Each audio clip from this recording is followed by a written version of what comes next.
I hope you're all excited to speak to our special guests, but I want to start out just by briefly introducing them. They're going to have a chance to tell you more about themselves, of course, but I just want to give a brief overview of who they are. So, Dr. Goldstein, Colonel Cohn, are you both on?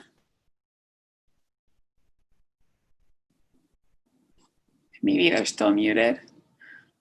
Okay, I'll introduce real quick. All right, so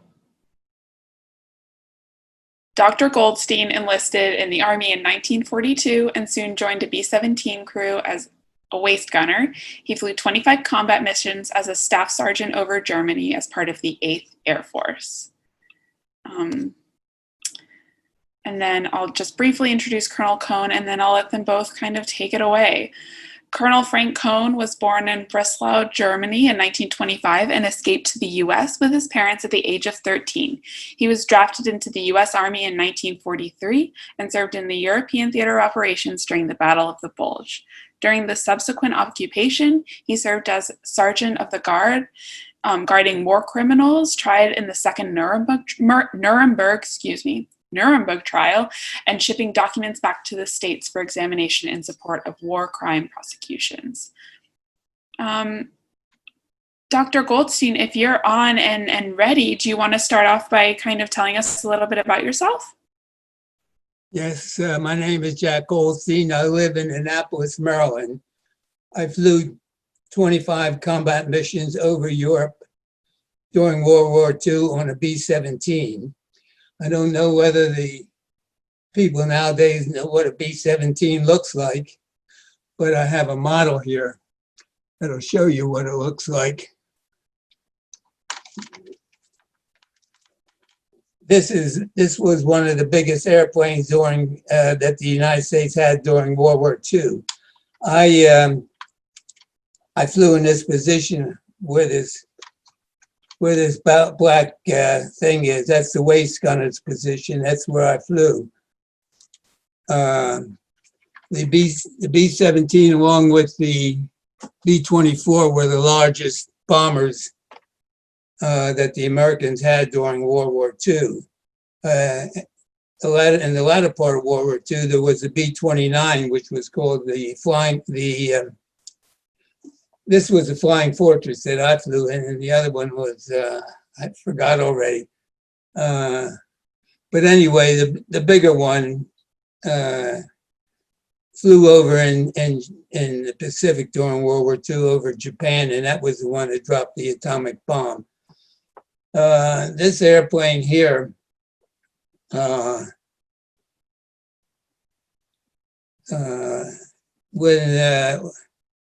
it was not pressurized like the B-29. The B-29 was pressurized. That is, when we hit 10,000 feet, we had to go on oxygen and wear a mask, an oxygen mask, for about 5 or 6 hours. And if you didn't have the oxygen, in about a minute or two, you would pass out, and in about another 2 or 3 minutes, you would pass away if you didn't have the oxygen mask. Also, unlike the B-29, this B-17 Flying Fortress was not heated, and we had to use heated suits when we got up into altitude, because the temperature would drop about 2 degrees every 1,000 feet. So therefore, we were always flying in minus 30 or 40 degrees weather. Occasionally a boot or a glove would malfunction, and we had to keep moving it around in order to prevent your foot or hand from getting frostbitten. I don't know what else to tell you right now unless you have some questions. Sorry, I was muted. Thank you so much, Dr. Goldstein. That was wonderful. We'll let the questions start coming in, but we'll also perhaps have Colonel Cohn introduce himself as well. Colonel Cohn, are you there? Yes, I am. Can you hear me? Yes. Okay. Colonel? Well, I was born, as you indicated, in Germany, and I spent my uh, first few years until seventh grade in Germany. And it was during that time that Hitler came to power, and I was Jewish, so I was discriminated upon by the Germans, and it became rather difficult to live there. And my parents couldn't really earn any money anymore, so they decided that they want to emigrate. And my father took off for the States to find somebody to give us an affidavit, which is a guarantee that we would not become a burden to the state. He couldn't find any, he did find his relatives, but they were in no position to give him an affidavit because it was a depression and they didn't have the money. So he stayed longer, and that was very lucky because it was at that point that the Gestapo came to our house looking for him. And my mother decided at that point we should get out of there. And she got herself a visitor's visa. And she was able to do that because they didn't have computers. They didn't realize that my father was already in country, because that way they would have known that we were refugees and not visitors. And nobody wanted refugees. So it was difficult to get out of the country on the basis of immigration. Anyway, we took off his visitor's visa, and we ended in New York on October 30th, 1938. 10 days later, on November 9th, was Crystal Night. I don't know if everybody knows about that, but that was a pogrom against the Jews that had been planned by the Germans in advance. And they took an assassination by a Jewish student killing someone in the French embassy as the reason for instituting that revenge, sort of. Anyway, it was because of that pogrom, which hit the news all over the world, that President Roosevelt issued an executive order that allowed us to stay in the States without having to be shipped back after our visa had expired. So that was what saved us. Anyway, I was 13 at the time. And then when I was 16, World War II broke out.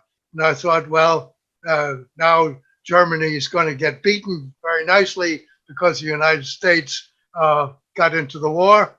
And it certainly wasn't going to affect me. Well, of course, by the time I was 18, it was 1943. And it certainly affected me because I was 18 in August and I was drafted in September. Anyway, I started off as an infantry replacement. I was all the way from England to France into Belgium as an infantry replacement in the fall of 1944 after the invasion. And they finally found out that I spoke German. And at that point, they sent me back to Le Vessenet for a 2-week course to become an intelligence agent. Now, the others who I met later on, they had gone to Camp Ritchie in Maryland for 6 months. They were trained intelligence agents. I was trained, well, I was in a 2-week course, and after 1 week, they needed me so badly, they took me out, and I was a full-fledged intelligence agent with 1 week of training, and joined the intelligence unit that I was in. Was a interrogator prisoner of war team number 66, working in 12th Army Group right under Bradley. And the first mission we had when I came, within 2 weeks, the Battle of the Bulge broke out, and our mission was to find Germans in American uniforms who had penetrated the lines. And it was just miserable in that Battle of the Bulge. The worst part was the weather. It was either snowing or sleeting or freezing rain or raining. Anyway, you never got warm and your feet never got dry. And it was one miserable thing after another. And the rumors were rampant. It was scary as could be because of the rumors mainly. Anyway, I survived the Battle of the Bulge, and our next mission was go into Germany, and there we had dossiers of building targets and personality targets. And the personality targets were people to be tried by war crimes, and the personality targets were anything that was of use to the occupying force, to us. And that could be anything from helping the war crime trials, such as Nazi headquarters or government headquarters, all the way down to utilities, because they were of use to the force.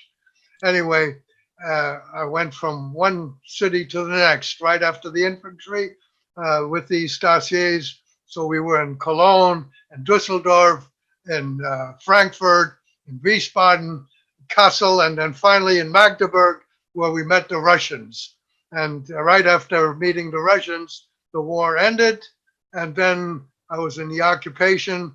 I sent back the documents, and I was sergeant of the guard. I was a staff sergeant at that point. And I guarded the people who were tried at the second Nuremberg trial, although we never knew who was in there because the security was that tight. Anyway, I then went home in May of 1946, and I went back to college. And then after college, I accepted a regular Army commission and went back in the Army, served for a total of 35 years. And after retiring from the Army, I went to work in the administration of the University of Maryland, first to start a human resources program for the Department of Resident Life, and then later on to renovate the dormitories. And I ended up as the in the residence halls as the director of graduate housing. And after that, I retired and did just volunteer work, such as coming to this particular convocation here with the teachers under World War II auspices. That's about it. Great. Thank you both so much. We have a bunch of questions that are coming in from the teachers. So I'm gonna be the mediary. I'm gonna read them to you both and then give you a chance to answer, okay? All right, so the first one is from Ben V. He asks for both of you, what are some of the most important things you would like us to teach the rising generation? Dr. Goldstein, do you want to get us started? Yes, I hope they teach them pretty good, because I had one kid ask me what was World War XI, and that shows how much we have been forgotten over the years.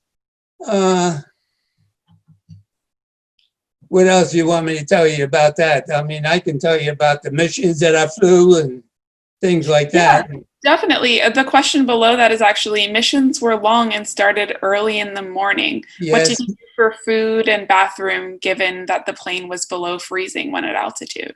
When we got assigned to a mission in the evenings, we used to tie a towel around our bed, our cot, and they used to wake us up at 3 or 4 o'clock in the morning. We go and eat, and then go have the briefing where they would tell us what our target was each day or each time, and where we were in the formation, where we flew in the formation.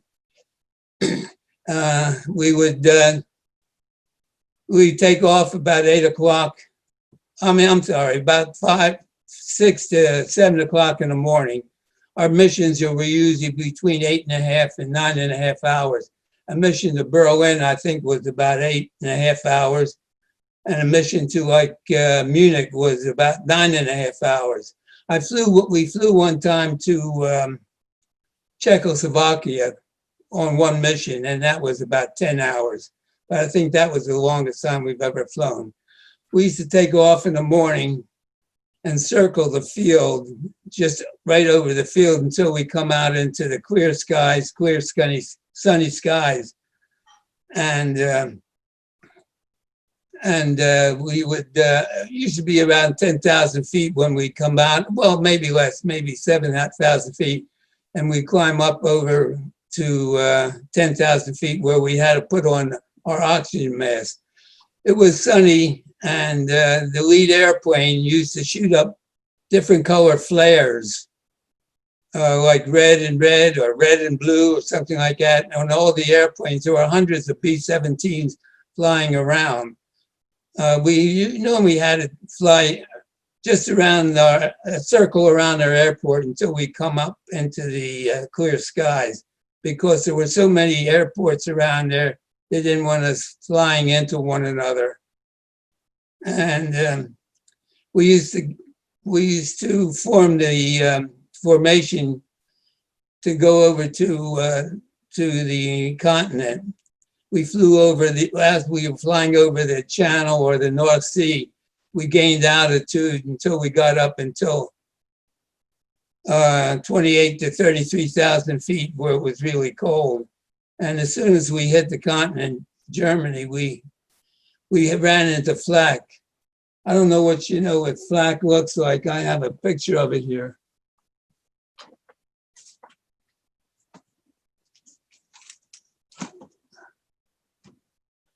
I don't know if you can see it, but that's, Yeah. I don't know if you can see it too well, but that's what it looks like. It's just like puffs of black smoke. And when they used to shoot at us, the shells used to burst at our altitude and spread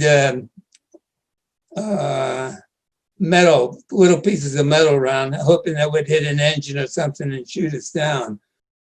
I have a picture of my crew here. I don't know where. This is a picture of my crew. I'm standing on the right, if you can tell. I don't know whether you can read the name of the airplane, but I'll spell it to you, and you can probably figure it out for yourself. The name of the airplane was MIASSES, and the word dragon, DRAGON. And if you can figure it out, that's good. And as I say, we used to run into Flak as soon as we hit the continent. And from there, we used to fly to a certain point over Germany, which they called the IP, or initial point, which was about 50 miles away from the target, and take us about 15 minutes to get there. And we flew into Flak the whole time. When we got to the target and dropped our bombs and headed on home, we usually over the target was pretty heavy, like in Berlin or Leipzig or someplace like that, a big town, which was where they had a lot of anti-aircraft guns. And when the Flak stopped, you mostly would figure that the German fighters would come. And we were hit. Fortunately, I didn't get over there until December of '44, and I didn't start flying until the middle of January, mainly because the weather was so bad, and this was about the Battle of the Bulge time, and the weather was bad, and so we didn't get to fly at all. But when the Flak stopped, you can figure that the German fighters were close by, and they just come through our formation from the front onto the back. And I just took some shots at it. I don't think I hit anything, but we did shoot at it. And then at one time we had, they were the ME-109s. Then one time we saw the ME-262s were the first jets. And that came through the formation so fast, I never even had a chance to cock my 50 caliber machine gun. And And then when we got to the base, we landed. The first thing they did for us was give us a big shot of GI whiskey to warm us up and loosen our tongue, because we had to go to the integration officer to be integrated to see if we saw where the bombs hit, and where the fighters were, where the flak was, and everything like that. And from then on, after that, it was about 4 o'clock in the afternoon while we finished up, and then we were free for the evening to do what we wished. So that's about the. Oh, I can tell you about if you were hit by flak and you had to bail out. They gave us a map.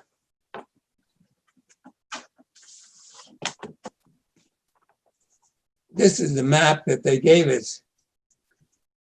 It's printed on silk so that it doesn't make any noise when you open it up, but it's on both sides, and it's called an escape map. There was also an escape kit that was attached to your aircraft harness, and that had like some what they call morphine syringes in it, which was like a little tube with a needle on the end of it. And if you were injured and had to get the pain off, you just inserted it and squeezed the tube, and it would give you some morphine. There was also a little round button, a metal button, and if you held it with a piece of stick or a point, it would always point north. So that was like a compass. And also there was some chocolate bars and things like that in case you couldn't find anywhere to eat. One time they got us up at 2 or 3 o'clock in the morning, and we were to fly on a mission and land in Russia. And we started the engines, got everything together, started the engines, and in about half an hour, we shut off the engines. We were to get an okay for the Russians for us to land in Russia during the war. And they gave us these little things to hang around our necks in case we were shut down into Russia. And all it says is "Ya Americanos" on the back. That means I'm an American, and they ask you not to, if it was in your pocket, not to take it out or let them find it on you, because if you reach in your pocket, they would probably shoot you. But I don't know where we were supposed to land in Kiev in Russia.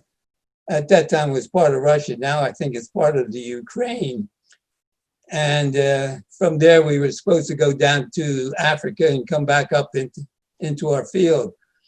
But anyway, we waited about 5 to 6 hours, and they never gave us permission to land in Russia, so we never got to go there. And as I say, that's about all I can tell you about it. But it was pretty hairy at times. Definitely. Thank you, Dr. Goldstein. That was great. I always love when you bring your props, because I think it adds so much to your story. So thank you for sharing all of that. I'm going to turn it over to Colonel Cohn for a sec. We have a question for you. Maggie Brown says, "Hi from Rocky Run Middle School, Colonel Cohn." She says, "Can you tell us a little bit about when you were held as a POW in Europe?" When I was a POW? You weren't. Yes. I know what she's talking about.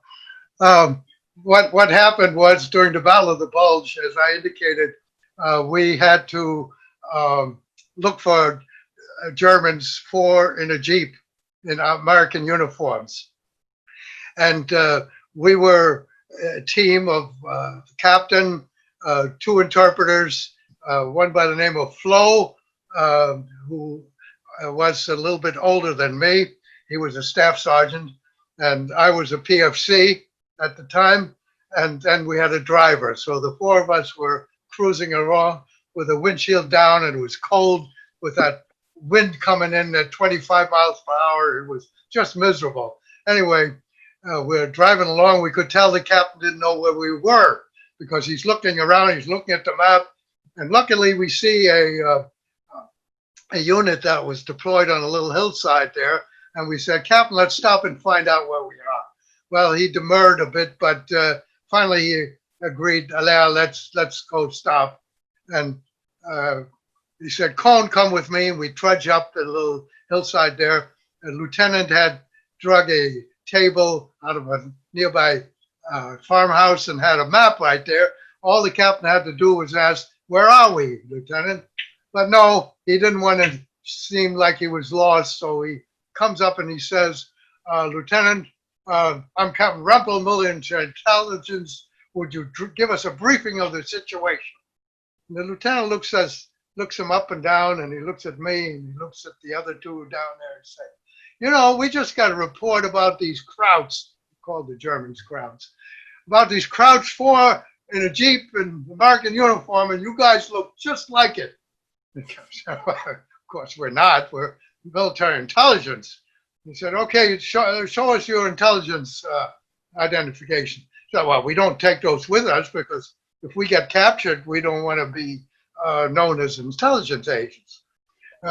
We got dog tags. Anybody can get dog tags. All right, he said, what's the 5th general order?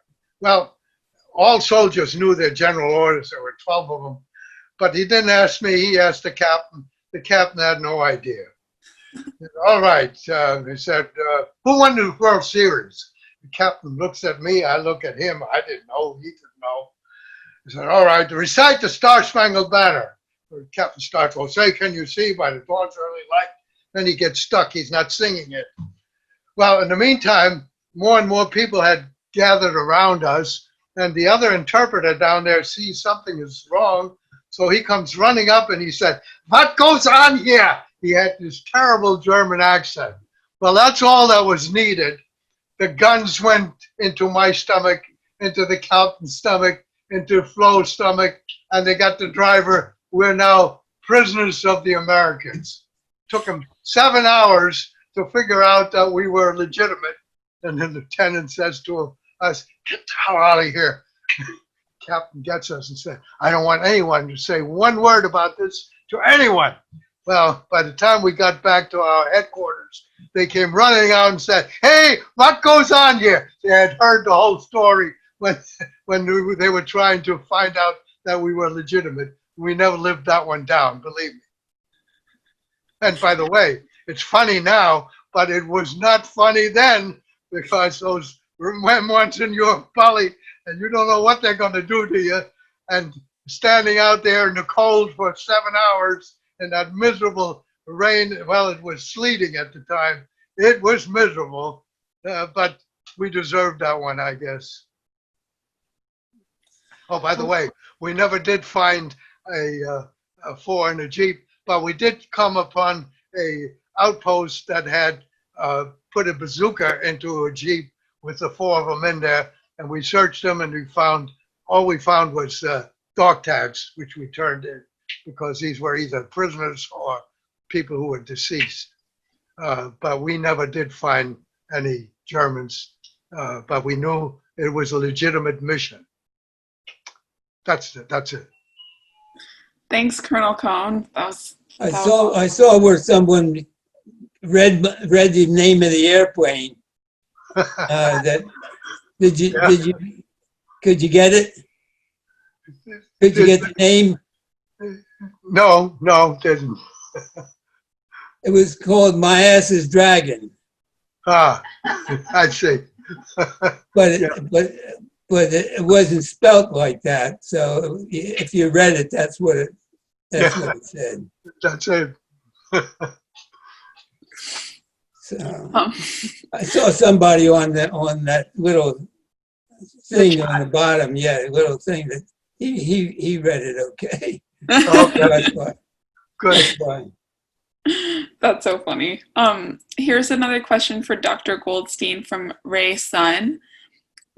Were members of the crew trained to be able to do each other's tasks in case someone was killed or wounded? More or less, yes. I was a waist gunner, but I was trained on the ball turret. And usually it's the same all over. But once in a while, the pilot used to let us fly the B-17. We wouldn't know how to land it or anything like that. As far as the bombardier,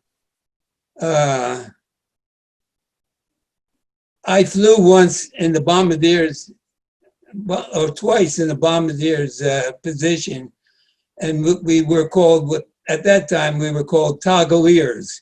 We did not have a bomb sight, but we watched the lead airplane.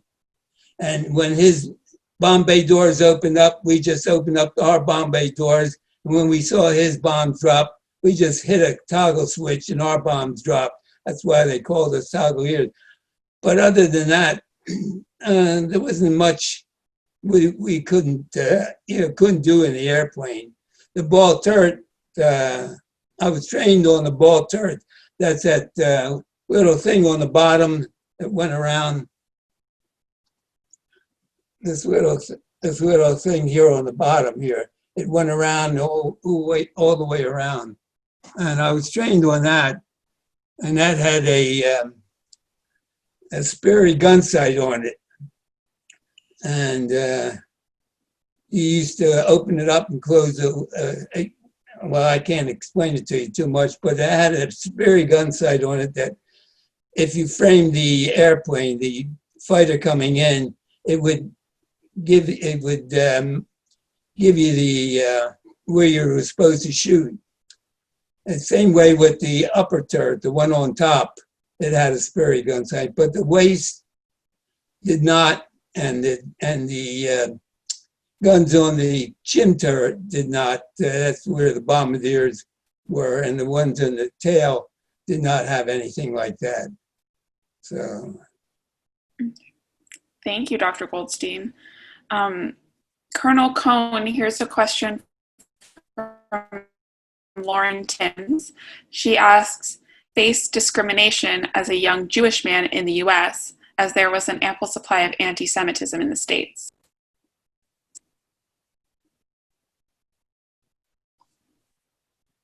Oh, Colonel Cohn, you're still muted, I think. Yes, I was. Okay. When I came to the United States, we were very attuned to discrimination and anti-Semitism. And of course, at that time in 1938, you had the American First Committee. And within that American First Committee there were a number of people who definitely were anti-Semites. There was a Henry Ford, who didn't like Jews. There was Lindbergh, the aviator, and he wasn't particularly attuned to us. And then there was a Father Coughlin, who was a Catholic priest who had diatribes against the Jews over the radio. So those are the things that scared the heck out of us. And we followed the papers very closely, and everything, you just weren't comfortable yet in the States because of it, because the way it happened in Germany, it happened very slowly, and suddenly it turned sour real fast. And we were always afraid that that could happen here in the United States. But once the war started, the next day that America First Committee dissolved, there was nobody left and there was nothing to be said. And when it came to me personally, I really had no encounters at all of anti-Semitism that was turned against me. The most interesting part of that was perhaps after the war was over, we were overseas in the occupation, and one of my co-workers and I had gone to the NCO club, and we were sitting there, and he had a couple of more beers than I had, and he turned to me, he said, "You know, Frank, I hate Jews, but you're different. You're different." And I really didn't know what the heck to say. I said nothing. I ignored it, and we never brought that up again. Yikes. I am also of the Jewish faith, but I never had any problems in the army or out of the army or anywhere. So I just wanted to mention that. So Yeah, Thanks, Dr. I agree with that. Yeah, didn't have any problems in the army. Not later on either. no, I never had, as I said, I never had any. The whole time I was in the service, I never had any problems. So That's good to hear. Here's a question for both of you. So whoever wants to take the stab at it first can feel free. But it's from Stephen Puswara, and he asks, during World War II, members of your generation had such a strong commitment and duty to serve your country. Do you have any suggestions on how we can foster a similar kind of commitment to young people today? well, I would say at that time, things were very, very different during the war at that time. Everybody was in it. It isn't like it is now, where if you go to the soldiers in Afghanistan or Iraq, they're not supported like we were during World War II. Everybody was involved, and even if you wrote a letter to somebody overseas, most of the time, well, I think they had what they call V-mail, like in Victor, V-mail at that time, and not email. This is V-mail. And they used to take pictures of this mail that you sent and reduce it down to, I don't know, the size of your little fingernail, and send that overseas on a big reel, and then enlarge it again and send it to us, and that's how we got our mail.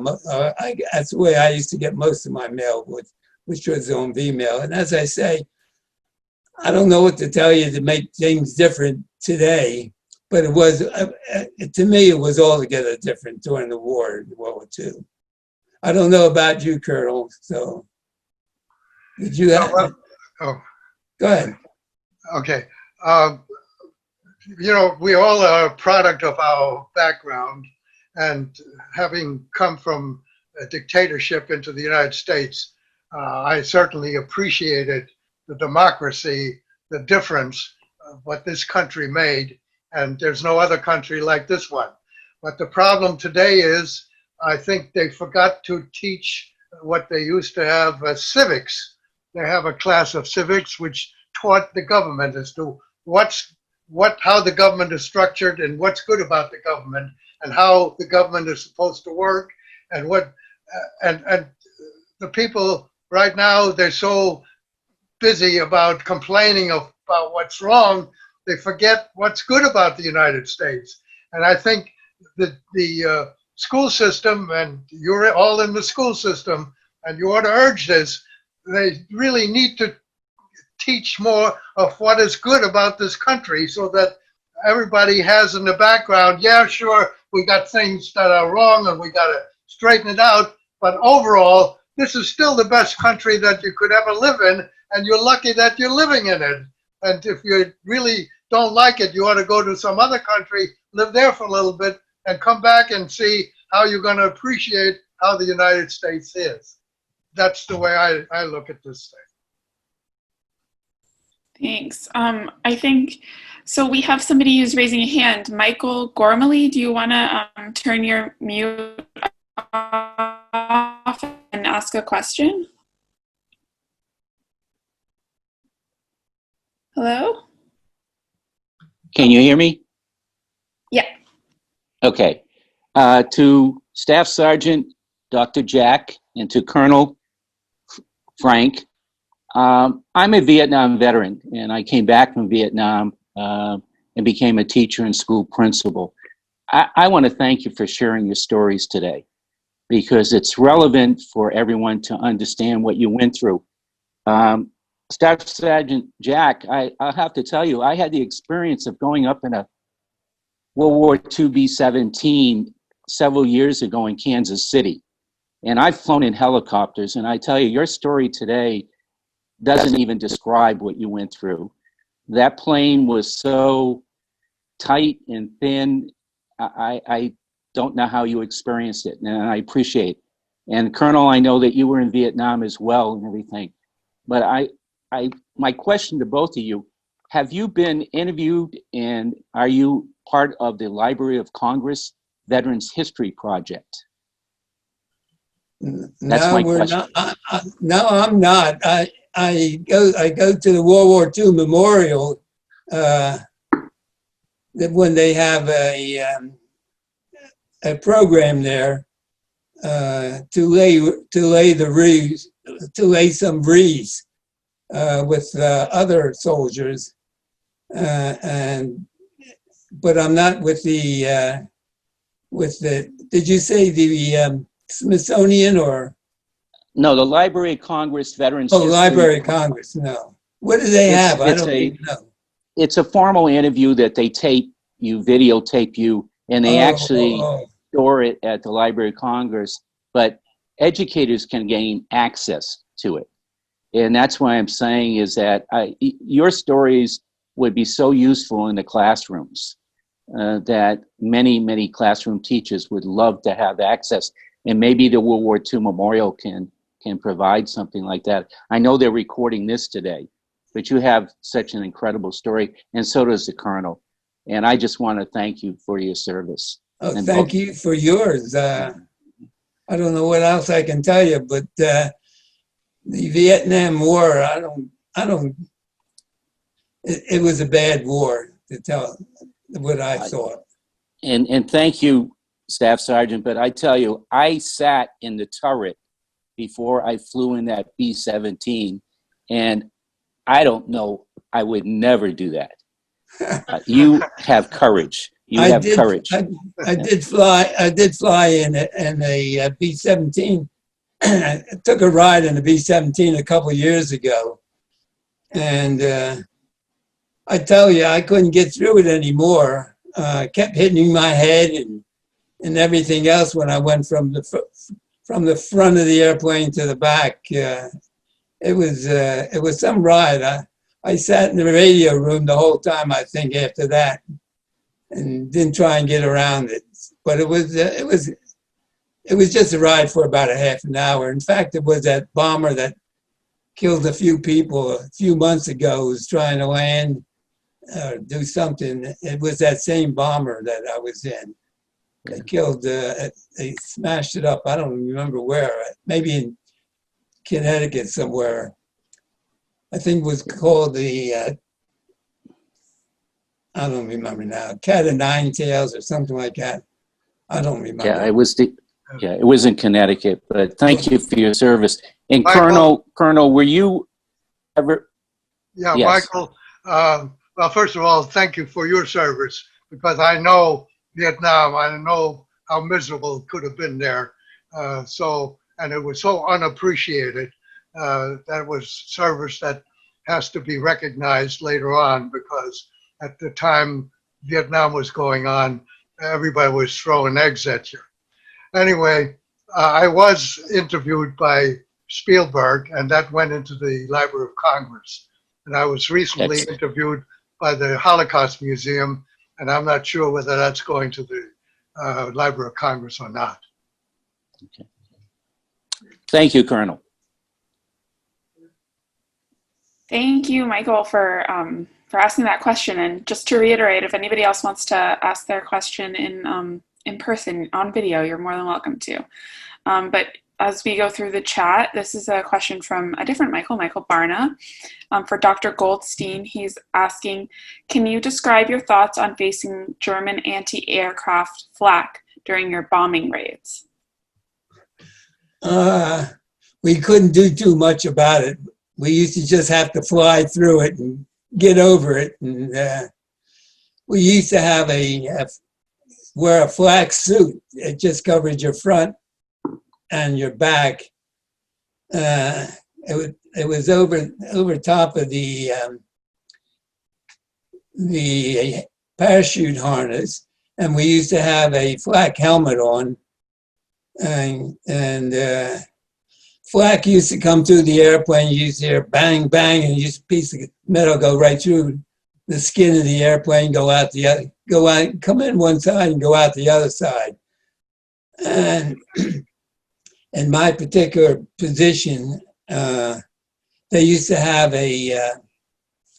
some armor plate right below the gun. And so, but as I say, we couldn't do anything about it, just have to fly through it and get over it. And that's all I can tell you about flak. It's pretty scary though when it comes close by. When you see those big black puffs coming close to you. So definitely. Thank you. Colonel Cohn, here's a question for you from Mary McPherson. Did any other members of yours make it out of you and your mother left? I'm sorry, I didn't catch that. Sorry, did any of your other family members make it out of Europe after you and your mother left? Oh, I see. The family was completely destroyed in a way. From my mother's side, we lost 6 in our extended family. And from my father's side, I lost 12 from my extended family. And we were dispersed over the world. People went to Australia, to Brazil, to Haiti, to England, to Holland, and the United States, and to Israel. So the family never got together again. That's what happened. Yeah. Another question for you, Colonel Cohn, from Melanie Grant. Beyond knowing something of the treatment a Jew might expect if captured, was there any fear of being treated like a traitor if captured by the Germans during the Battle of the Bulge or later during the battles across the Rhine? Well, we were fairly well protected. We at one time in Dusseldorf, we didn't know whether the city had fallen or not, and the 2 of us took off trying to find out whether the unit can move in or not. And when we approached Dusseldorf from this one side, all the white sheets were hanging out, and there was a roadblock, and there were people running around, and we waited and checked, and we saw they weren't putting more on the roadblock. They were taking stuff away from the roadblock, and they were ready to surrender. But that wasn't our job. We went back and said, hey, we're not liberating Dusseldorf.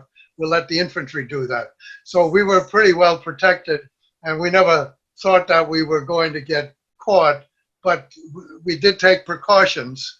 And one of the things that I knew to do was, should I be in threat of being captured, I had to get rid of my dog tags, because my dog tags indicated an H for Hebrew, and that was not too healthy in case I was captured by the Germans. But I was never really in fear of getting captured. Thank God. Thanks. Definitely. Thank you. Dr. Goldstein from Hope Myers, who had the best food during the war besides home? We had pretty good food where I was. Of course, I wasn't in any land combat or never saw anything on the land of what was going on. But we had a good mess hall. Once in a while, we had some fresh eggs. And rather than that, we had pretty good food when I was overseas. Of course, I was in England the whole time. I never got on the continent. So, and I had my own bed. I didn't have to sleep outside or anything like that. So I felt sorry for the guys like the colonel who had to do all those things. But we were pretty good. We were pretty good. So the food was good, and I didn't have any trouble. We couldn't eat while we flew because we had the oxygen mask on. Occasion, well, they used to give us some hard candy that we could suck on. And that was about all that the whole time we were up there. Most of the missions were, as I said before, were 8.5 to 9.5 or 10 hours long. And so when we got back and had that big shot of whiskey and went to eat after that, we had a pretty good appetite. So I'm sure. Yeah. Definitely. Thank you. Colonel Cohn, this is a question from David Trail. Can you recall any examples of just how cold it was for the troops during the Battle of the Bulge? During the Bulge, it was absolutely miserable. I've never suffered like I did as far as the cold is concerned any other time. As I indicated before, it was either raining or sleeting or freezing rain or snow, and you just you just couldn't get wet. I mean, you couldn't get dry. the feet were the worst because once the boots got wet, you never got them dry again. At least not during the Battle of the Bulge. Now, when the Battle of the Bulge was over, we had the ability to go to Liège in Belgium for rest and recuperation. And that was the first shower I got, and I got God knows how long. And I stayed under that shower for 20 minutes. There were people screeching that they wanted to get their turn, and I stayed there for 20 minutes. And from that day on, anytime I can get a bath, I get a bath. I'll tell you, I remember to this day. I tried to take a bath every day, and I'm talking about a bath now, not a shower, a bath, because we never got a bath. And after the war, whenever I couldn't get a bath, it was a bath. And right now, I take one every day because it's comfortable and reminds you of what happens when you can't get it. Definitely. Dr. Goldstein, here's a question from Mary McPherson. What were your tasks between missions? Did you start and end in the same base for all of your missions? And if so, where were you stationed? Yes, we took off from the base, which was in Essex County in Ridgewell. That was the airfield. That's what it was called, Ridgewell. And we took off from there, and we landed there, same place, most of the time. I went with the same crew the whole time, but other groups, they assigned you different pilots and different airplanes all the time. But I was lucky, I think, and we all stayed together, the whole crew. They've all passed away now. I'm the only one that's left. So, and I'm still around, still vertical and above ground. We're all grateful for that. Colonel Cohn, did you trade any items with the Russians when you met, and do you still have anything? That's funny. Well, you know, I wasn't really supposed to be involved, but I did get to go across the Elbe to meet the Russians near the end of the war. The captain looked for somebody who spoke Russian, and he couldn't find anybody. So he turned to me and said, "You're my interpreter. come with me. And I'm trying to get out of this thing because I knew I couldn't help him. I didn't speak a word of Russian except one word, tovarish, friend. That was it. So he took me, and we, in the middle of he got a German to take us across in a boat. In the middle of the river, he stood up to make sure they knew Americans that were coming across and not Germans. And when we got there, you can't imagine the excitement that was there. They hugged us and kissed us and carried us around, and it was amazing. And the first thing they did, they plied me with vodka, which I had never had as a 19-year-old. And I knew I better not have any more of that. One was going to be enough. Luckily, I had brought some cigarettes, even though I didn't smoke. I always used it for trading. And I, of course, reciprocated with the cigarettes. But none of this was material that you could keep for long. Anyway, it was much later that I realized why we got a reception like we did. They were, we knew the war was over. When we went to Magdeburg, on both sides of the Autobahn, the Germans were trying to give up to us. The war was over. The Russians, on the other hand, had to fight their way all the way up to the Magdeburg because they were taking retribution. The way the Germans had treated the Russians, they were giving it back to them. So they had to fight all the way to the Elbe. So when they saw us, they really knew that they had survived. The war was over for them. They saw an American. There were no more Germans in front of them. And that's why we got the reception we did. They were celebrating their survival.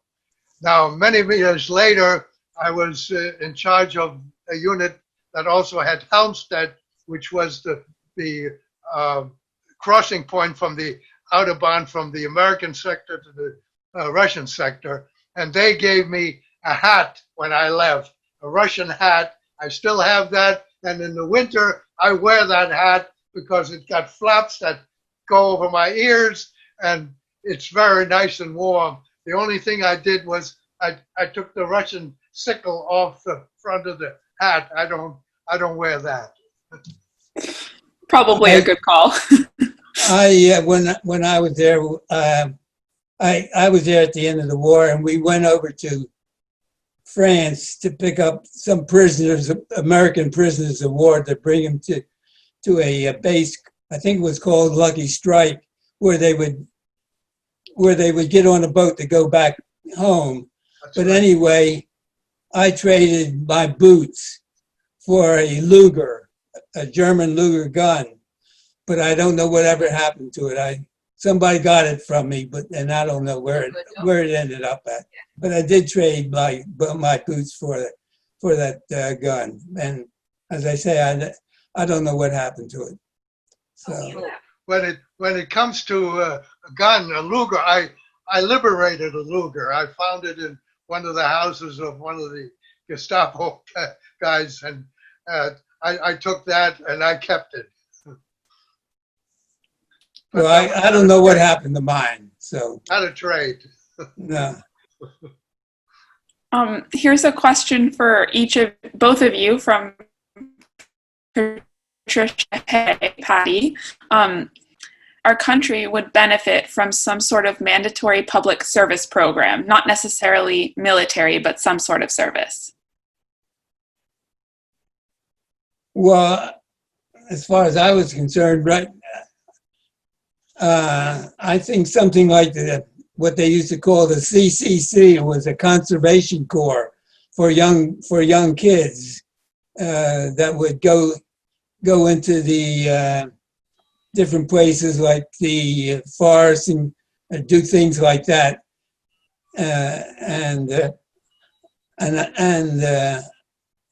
When I went through gunnery school, I had an operation, and they sent me to a CCC camp up in the mountains. I don't know what they did there, but I think if they had something like that going on, it would help the youngsters of today, I think. Yeah, Colonel, you can go. I think our generation would say, yes, this is a very good idea. that everybody should put some time in support of the country. And this doesn't have to be in the military. It could be all kinds of type of service like the AID is doing in different worlds, the Peace Corps or whatnot, and even service within the United States helping various people who need help. To do that as part of a patriotic duty, I think it would help people understand what the country is all about. Unfortunately, I don't think there's any way of getting that done right now. Yeah. Thank you. We're going to wrap up pretty soon, just so that our honored guests don't get too exhausted. But I have one more question for each of you. For Dr. Goldstein, did you want to be a pilot, and what training did the Army give you? Yes, when I got out of high school, I came down here to Washington to work at the Navy Yard as an apprentice pattern maker. And I was there a few months, and I got my notice to be drafted, and I went down to the Army recruiting office, and I took a test to become to have pilot training, become an aviation cadet. And I passed it, and that was in October of '42. And I think I went into the service in December, I think. And I went through basic training, and then from there we went to a college training course. I went to Butler University for about 3 months, and then on to cadet to become a cadet. I took tests, all kinds of tests at San Antonio, Texas, to become a pilot. And I passed all that, went through pre-flight, went through primary flying school, and from there I went to basic flying school. Primary was where I first soloed. Then I went to basic flying school. They said that I couldn't fly a basic airplane, and they washed me out there. And from there I went to armament school and gunnery school. But I did want to be a pilot and never did get there. Why did he flunk? Why did he flunk that class? Well, I didn't hear you. What was the question for me? Oh, The question for you, Colonel Cohn, this question is, have you traveled back to Germany and visited the place where you grew up? I never went back where I was born, never, because it was Poland, first of all. So the city was completely different from what I knew of it to be. It had been destroyed completely by the Russians, but they rebuilt it.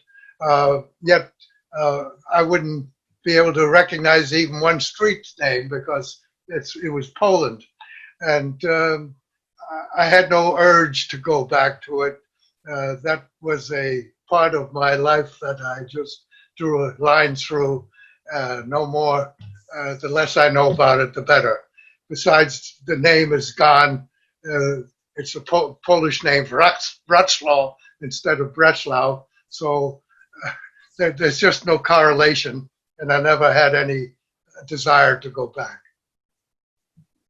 Understandable. Well, thank you both so much for joining us this afternoon and for sharing your stories and answering all the questions. And thank you to all of our teachers for your fantastic questions. Thank you, Dr. Goldstein and Colonel Cohn. thank you. Well, everybody's welcome, and I'm sorry I don't see you in person. Last year or the year before, it was in person. It was so much better, wasn't it? But that's life. We do the best we can. And it was nice seeing your pictures anyway. Definitely. Well, thank you both. And for this is the end of day 2. Another wrap-up email with more details, but we'll look forward to seeing you all tomorrow morning. And thank you again to our wonderful World War II veterans. Thank you. And thank you, Jack. Thanks a lot. Thank I you, learned Colonel. something from you. Thank you, Colonel. which I'm thanking you for your old service and your new service. Everybody thanks everybody. Be well and take care of yourself. Bye-bye. Bye.